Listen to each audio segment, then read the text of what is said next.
안녕하세요. 음악치료사 곽은비입니다. 어머님들이 그런 질문 많이 하세요. 우리 아이가 자폐인데 어떤 음악을 들려주면 좋을까요? 이런 질문들 많이 하시는데 아이가 좋아하는 음악이요. 첫 번째는 아이가 좋아하는 음악이에요. 제가 학부 다닐 때 우리 교수님이 그 얘기 하셨어요. 네가 앞으로 1000명의 자폐를 만나면 1000명이 다 다르다. 그리고 감각이 우리랑 되게 많이 달라요. 미국에 있었던 얘기인데 아이가 엄마를 너무 싫어해요. 엄마가 말을 하는 것도 너무 싫어하고 엄마랑 관계를 맺지도 못하고, 그래서 나중에 조사를 해보니까 엄마가 말하는 그 피치가, 엄마가 하이 피치로 얘기를 하는 사람인데 그게 너무 거슬렸던 거예요. 얘 입장에서는 그 피치의 소리를 내는 사람이 다 싫었던 거예요. 엄마가 싫은 게 아니라. 그래서 엄마가 일부러 목소리를 낮추고 그렇게 해서 억지로 만들어서 아이랑 가까워졌다는 얘기도 있거든요. 이게 우리가 아이들 어릴 때 화이트 노이즈 해서 재운다 소리 하시잖아요. 뭐 청소기 소리라든지 헤어드라이기 소리라든지 이런 것들을 이제 사용을 하셔서 하셨듯이, 일단은 아이가 어떤 음악을 스스로 찾는지, 어떤 소리를 스스로 찾는지를 관찰을 먼저 하세요. 아이가 원하는 소리들이 있어요. 지금 저한테 오는 아이 중에 하나는 핑거 심볼즈라고 이렇게 탕 치면 처음에 그 탕하고 친 그 소리 말고 잔향이 남는 그 소리를 너무 좋아해요.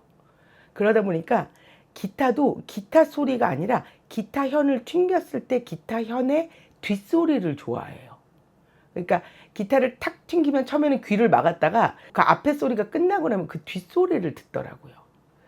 그래서 이것처럼 아이가 좋아하는 소리, 아이가 좋아하는 음악이 다를 수가 있고요. 똑같은 곡인데도 어떤 곡은 듣고 어떤 곡은 안 들을 수 있거든요. 그 얘기는 뭐냐면 그 곡의 편곡이나 그 곡을 부르는 사람의 목소리 때문일 수 있어요.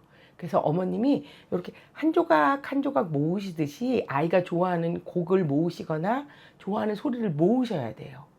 그래서 이 아이가 어떤 때 가장 행복한 표정을 짓는지 우리 아이가 정확하게 표현해 줄 수 있다면 좋지만, 대부분의 아이들이 내가 이 곡을 왜 좋아하는지 표현하기에는 표현력이 조금 부족하잖아요.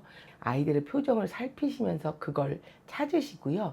그 다음에가 되게 중요한데, 이 음악하고 아이하고 나하고 함께 하실 수 있는 뭔가를 찾으셔야 돼요.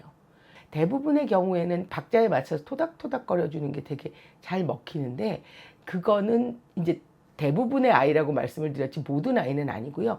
어떤 아이들은 이렇게 쓰다듬어 드는 거 좋아해요. 천천히. 어떤 아이는 그냥 손만 잡고 있는 걸 좋아할 수도 있어요.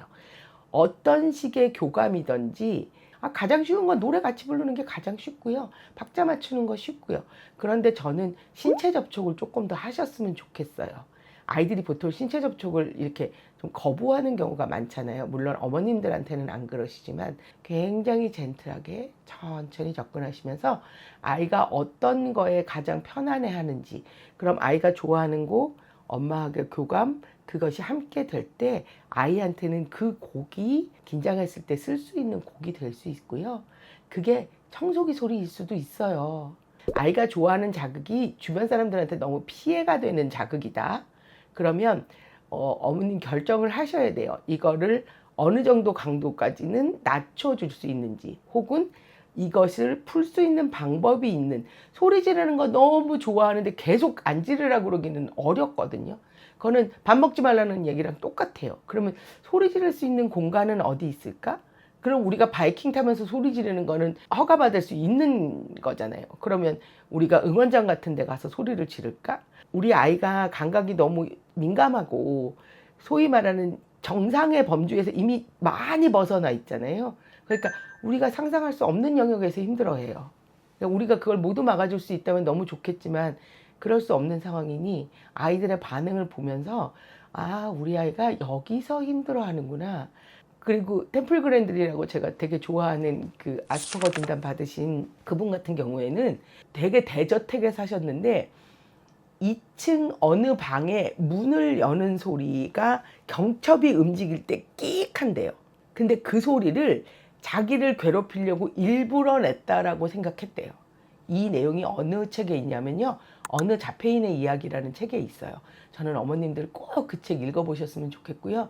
이분은 다행히 굉장히 고기능 자폐셔서 자기가 어렸을 때 경험했던 것들이 나중에 보니 어땠다. 지금 아마 70대에 가까우실 거예요. 자기의 경험을 써놓은 책이라서 어머님 도움 되게 많이 되세요. 어떤 음악이 아니라 우리 아이가 좋아하는 음악을 찾아주셨으면 좋겠습니다. 음악치료사 곽은이었습니다.